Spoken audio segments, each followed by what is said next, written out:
I think that's an extremely important question. It's an important question, but there are no simple answers.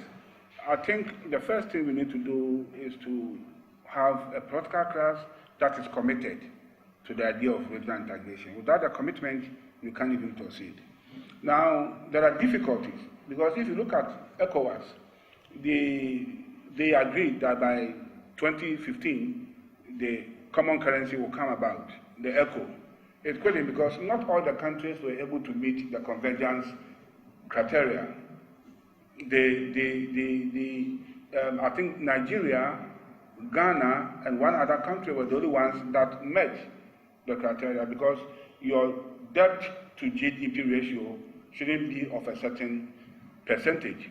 And many of the countries, now even Ghana, GDP debt ratio is about 73, so we are almost a heavily indebted poor country again. So Ghana doesn't qualify, and then inflation must not be double digit and so on. So if we commit ourselves to prudent management of our economies, cut down on borrowing, then we will be meeting the convergence criteria, which will then allow us to integrate our economy. So the first thing is commitment. The second is prudent management of the economies.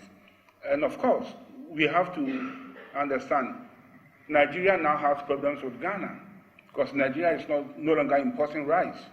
It has about 150 million population. The rice budget was increasing, so they stopped importing with all the sanctions. Now, Ghana is still importing rice from Thailand and US, and this rice is going to Nigeria. So the Nigerians are angry with the Ghanaians. We need to look at all these things. So there are real difficulties. Europe didn't have it easy. Even now, there are problems with Europe. Not all the countries actually qualified in terms of meeting the convergence criteria that they set for themselves. So the first thing is the commitment, and then prudent management of the economy. There's so much mismanagement and corruption, which is not making the countries, be able to really. And the first generation of leaders, Cabral, Nkrumah, Nyerere, Jomo Kenyatta, these were people who seem to be more committed than the present generation, which seems to be not interested really in the project. Commitment is important. And the second important thing is that we need leaders that believe, in my judgment, that believe in democratic development. And by democratic development, I'm talking of leaders who see the people not just as the end of development, but also as the means. So because for me, you can't develop by proxy. People develop themselves or not at all. And so if you think that some people calling themselves leaders can develop Africa, you are making a mistake. So there's a need to have pro-people or people-centered, government that will really champion the cause of the people. And we don't easily have them on the continent. Unfortunately, in few places as we are, and that's one of the problems I had with Obama in connection of Gaddafi. Notwithstanding all the political difficulties of Gaddafi, I think I was in Libya on about 2-3 occasions. He had a population which was on his side, very small, big wealth and so on. But he was really doing a lot in terms of infrastructure for his people. Now they destroyed that country for no reason. So it seems to me that all the leaders, Kwame Nkrumah was overthrown by the CIA, and he had to come and live in Conakry. Finally, he died. Cabral was assassinated. Patrice Lumumba was assassinated. It seems to me that all those radical, revolutionary, nationalist African leaders were eliminated. So that teaches us some lessons. What are we to learn from those things? It seems to me that if there is the declassified CIA information on Kwame Nkrumah, and the CIA information, which is not declassified, is saying that the CIA spent $15 million to get Nkrumah out of the way. And they said that Nkrumah was a very highly motivated person, a very sharp, clever leader. And if you spend 15 million to remove a motivated, sharp leader, then who do you want to rule us? Some stupid person? So it is important that leaders are able to mobilize their people, become sometimes pragmatic, and then in the long run, we might be able to build economies that are resilient, that are powerful, and that will allow us to really integrate. As matters stand now, Africa's external debt is close to $650 billion, and it keeps growing. We can't even pay. Africa's share of global trade is less than 3%. And for some time, Africa became the epicenter of HIV/AIDS. So all the economic indicators were very bad, or are still bad. Now, the problem is that it couldn't be different.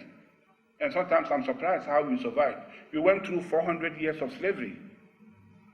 When slave trade was abolished, then we were colonized for another 100 years. So people go through 500 years of subjugation. What else do you expect? So we have all these things in addition to the architecture of global economy in which we are simply producing raw materials to feed industries in Europe. And therefore we are underdeveloped and dependent. So there are real issues. The question you ask is loaded. There are no simple explanations or simple answers to that. But I think commitment, leaders who have their people's Gambia. This morning I was reading that the man, after he left, $11 million got missing. You read it too? $11 million got missing from the state coffers. These are the kinds of things. Abacha of Nigeria, even Rawlings of Ghana. So more committed leaders who are prepared to fight corruption and who are interested in people-centered development and so on. These are the kind of things we need. And unfortunately, it's not happening. Look at Nigeria, a country like Nigeria, with all the resources. 2 weeks ago, I was in Abuja. If you get to Abuja, you see that this country should be rich. And yet, because of corruption, a few people calling themselves Boko Haram, Nigeria cannot deal with them because the defense budget has been stolen by the soldiers. So the soldiers don't even have what it takes to fight these guys in the forest. So Nigeria's problem is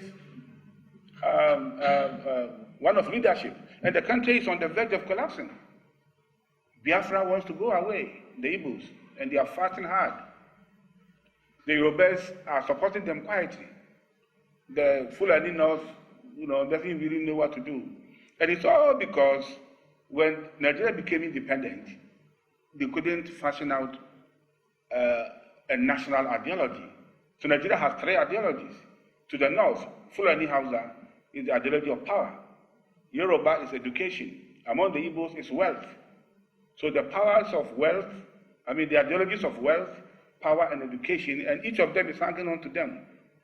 So Nigeria is still a project. It's still a project. It's not yet a state that is an independent public force administered in strict conformity to the rule of law. Even Ghana, in spite of all the talks about it, you can see the disintegrative. I met a friend from Ghana now who is here seeking asylum or so, and is lecturing in the university. And he's a victim of religious,